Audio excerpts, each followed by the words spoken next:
Hello বন্ধুরা, চোখের সবথেকে ভালো যদি হয় তাহলে সবথেকে ভালো হচ্ছে নেপাল। কম খরচে এবং যাতায়াতের সুবিধাও হয়েছে এখন। তাহলে প্রথমে কলকাতা থেকে যদি কেউ আসেন তাহলে যোগবাণী এক্সপ্রেসে ট্রেনে চাপতে হবে। ট্রেনে চেপে একদম যোগবাণী স্টেশনে নামতে হবে। এটা হচ্ছে রুট। আর একটা রুট আছে শিলিগুড়ি থেকে যাওয়ার। শিলিগুড়ি থেকে নেমে এনজিবি থেকে নেমে আবার পানির ট্যাঙ্কি হয়ে কাকড় ভিটা হয়ে আবার লাহান আসতে হয়। সেটা অনেক অনেক দূর হয়। আর এখানে হচ্ছে এটা তোমরা দেখতে পাচ্ছ যোগবাণী স্টেশন। এখানে নেমে এটা হচ্ছে বর্ডার। ওখান থেকে নেমে বর্ডার পাস হয়ে তারপরে একটা টোটো ধরে কিন্তু বিরাটনগরে বাস স্ট্যান্ডে যেতে হবে যদি এই রুটটা আসো। এসে তারপরে ওখানে বাস ধরতে হবে। এখানে যেমন আমরা বাস ধরেছিলাম, বাস ধরে তোমাকে চলে যেতে হবে লাহান। একদম লাহান স্ট্যান্ডে নামিয়ে দেবে হসপিটালের একদম সামনের গেটে। তো লাহানের যে হসপিটাল সেটা কিন্তু খুবই ভালো লাগলো, আমরা গিয়েছিলাম। তো খুবই সুন্দর এর পরিবেশ প্লাস যা ব্যবস্থা, খুব কম খরচের মধ্যে। কিন্তু কলকাতায় যদি 70-80 হাজার হয় তাহলে কিন্তু এখানেও 20 থেকে 25 হাজারে কিন্তু হয়ে যাবে। এটা দেখতে পাচ্ছ, এই যেটা আছে সেই কম্পার্টমেন্টটা হচ্ছে বাচ্চাদের। এখানে 26 নম্বর লেখা আছে। 26 নম্বর কম্পার্টমেন্ট হচ্ছে বাচ্চাদের, 1 থেকে 15 বছর বাচ্চাদের জন্য কিন্তু এখানে চোখ দেখাতে হয় বাইরে যেটা আছে। আর টিকিট কেটে ঢুকতে হয়। প্রথমে টিকিটের দাম নিচ্ছে, যদি ভিআইপি হয় তাহলে 250 টাকা, আর যদি এমনি জেনারেল দেখাও তাহলে 80 টাকা। আর এটা হচ্ছে সাগার মাথা চৌধুরী আই হসপিটাল লাহান। নামটা হচ্ছে সাগর মাথা চৌধুরী আই হসপিটাল লাহান। লাহানে পাবে এটা। বিরাটনগরে একটা হসপিটাল আছে কিন্তু বিরাটনগরে খুব একটা আমার মনে হবে না ভালো হবে। কিন্তু এটা হচ্ছে সবথেকে বড় শাখা, 80 বছরের পুরনো এই হসপিটালটা।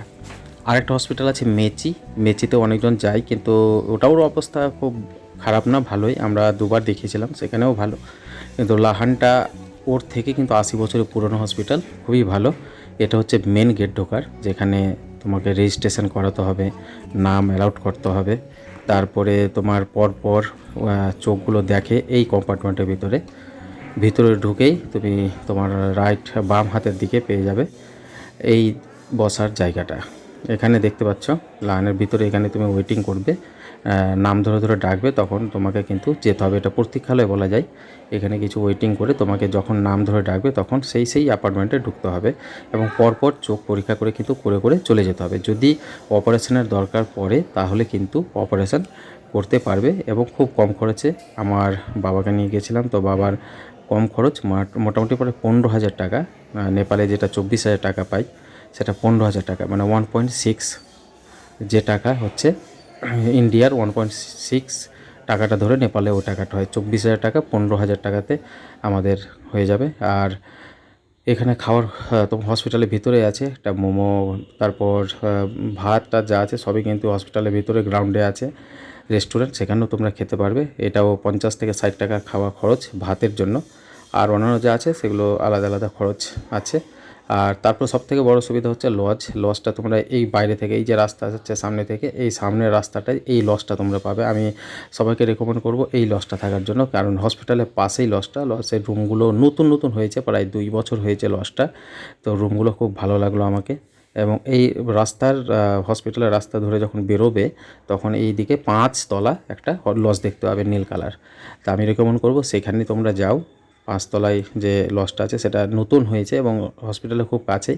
অন্যান্য লজগুলো আমার ঘোরা আছে, খুব ভালো ফ্যাসিলিটি নেয়। এখানে ফ্যাসিলিটি খুব ভালো, ওরাই রান্না করে দেবে তোমরা যদি চাও। তো এই যে দেখতে পাচ্ছ বাইরে থেকে, যেটা একটু দূরে গিয়ে তোমার এই দিক দিয়ে ঢুকে যেতে হবে ভিতরে।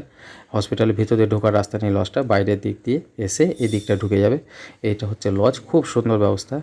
এই যে এই রাস্তা দিয়ে হেঁটে হেঁটে আসতে হবে তোমাকে, এই রাস্তাটা দিয়ে হেঁটে হেঁটে তোমাকে চলে আসতে হবে, দিয়ে লজটা পেয়ে যাবে। লজের ভাড়াও খুব কম, 250 টাকা পার নাইট, 250 টাকা করে পার ডে নিচ্ছে। আর 200 টাকাতেও আছে, 300 টাকাও আছে, যে যেমন পারবে সিঙ্গেল ডবল বেড কিন্তু তোমরা নিতে পারবে। তো আমাদের কাজটা কমপ্লিট। দেখা হচ্ছে পরের ভিডিও বন্ধুরা। চ্যানেলটা অবশ্যই সাবস্ক্রাইব করবেন। ধন্যবাদ।